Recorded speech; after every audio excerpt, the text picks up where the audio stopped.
one Bollywood step I'm going to teach you, very simple to do, is dry your fingertips. So what we're going to do is think that we've got water on our fingertips and we don't have a washcloth to dry it. So we're going to just dry it, shrugging our fingertips off. So 1, 2, 3, 4, 5, 6, 7, 8.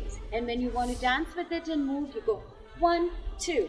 Dry your fingertips. 5, 6, 7, 8. Hope you enjoyed my step, drying your fingertips step.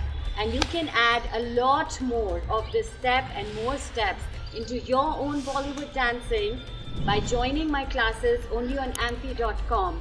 Join my Bollywood dance fitness and dance choreography classes. This is Nidhi Mehta.